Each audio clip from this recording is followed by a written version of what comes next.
Omid Scobie, long time no see. Lisa, I feel like a lot has happened since we last saw each other on the Royal Beat in London. I don't think either of us expected for us to be at this point. No, absolutely not. And before we dive into the revelations in the book, I just want to ask you, what did you want to achieve with this? Because there's no end of words that have been written about Harry and Meghan.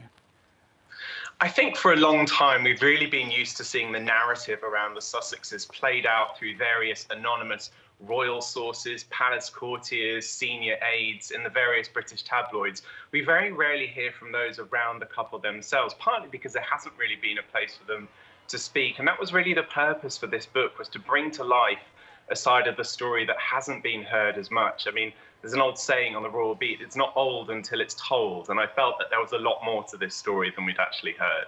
Omid, one of the quotes that stood out to me was from an aide who said, "This was a script that wrote itself as soon as you knew that an American actress was coming into the royal family." What do you think of that? You know, I think Meghan, in many ways, ticked great boxes when it came to her life achievement. She was an accomplished philanthropist, an experienced actress. She had seen the world and done a lot before entering the House of Windsor. But in many ways, that also went against her because, of course, she was a driven woman who knew exactly how she wanted to operate. And, of course, she was different to the rest. She was a woman of colour. She was American. So she had many forces and many things against her and would have no doubt ruffled feathers before she even stepped through the door. And as we saw, it took really some time for her to find a place that she could exist or even survive within the institution. I was surprised that she and Kate didn't seem to have any great warmth, and in fact they'd only hung out a handful of times before Meghan and Harry got married.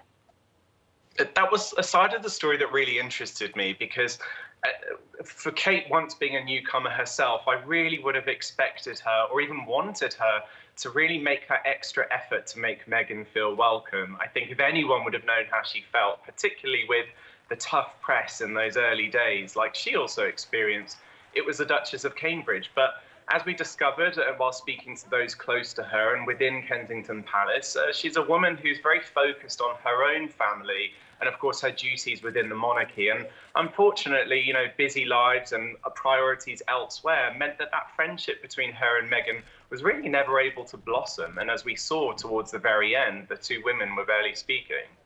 And then, of course, there's Prince William's initial reaction, which did not help.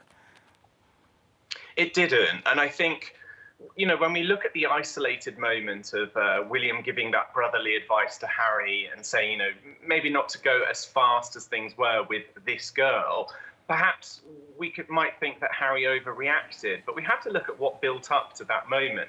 Harry had already seen many of his friends making sort of judgmental remarks or talking behind his back about Meghan and her Hollywood background.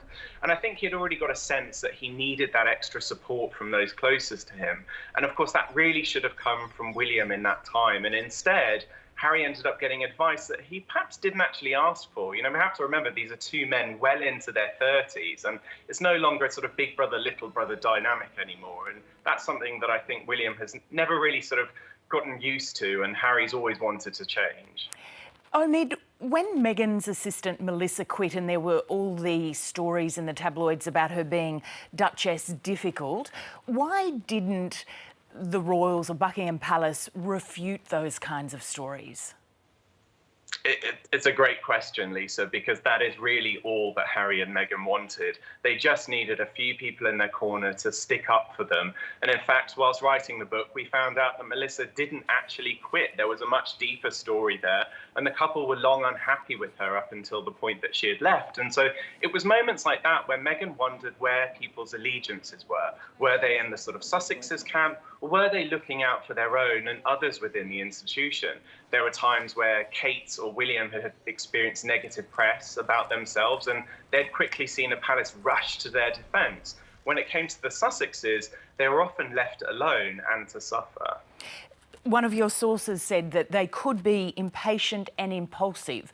Were they their own worst enemies at times?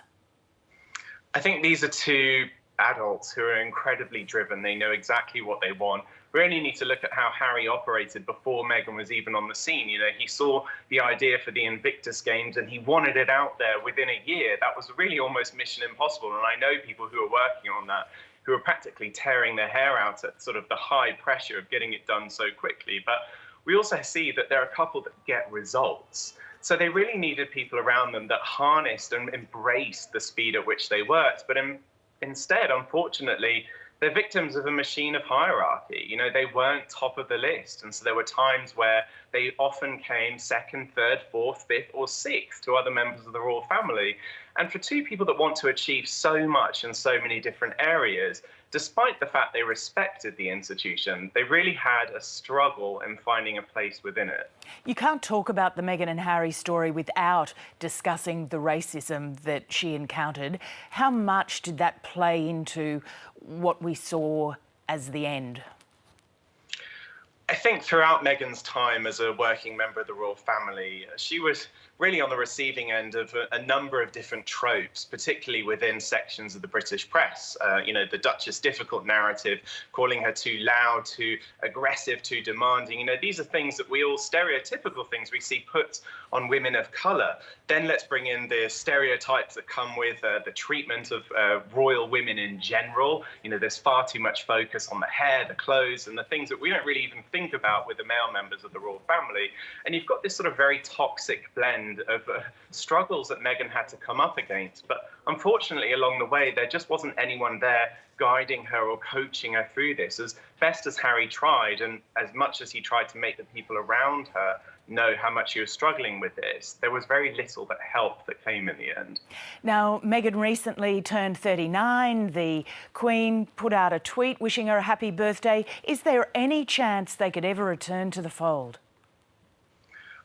Well, listen, the Queen has made it very clear to Harry and Meghan that they're able to come back with at the end of this 12-month review period that they left or begun at the end of March. But from what I hear from speaking with sources close to Harry and Meghan, they're really thriving in the situation that they're in now. They've got a very safe family environment. They're able to focus on the work that they want to do. You'll notice there have been very few leaks about their personal lives or the work that they're doing, and that is because they've got a team around them that they feel that they can trust. So I think the idea of looking back and re-entering the monarchy in any way whatsoever just wouldn't appeal to them. That said, in terms of rebuilding family connections and strengthening those relations, that's something I do believe the couple want to improve as time goes by. We know that Harry's been in communication with his dad and his grandmother, and Meghan too. So there's some signs of hope, but perhaps not in a working capacity. Final question for you, Omid.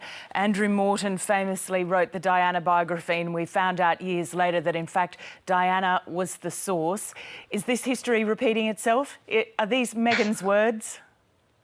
That would be very exciting if it was the case, but I have to be very honest with you. This is an unauthorised, unlicensed biography. The couple had no participation in it whatsoever. I think what we really saw and what we were able to lean on are sources that really felt frustrated in the treatment of their friends and family members, and that really is what brought their stories to life in Finding Freedom.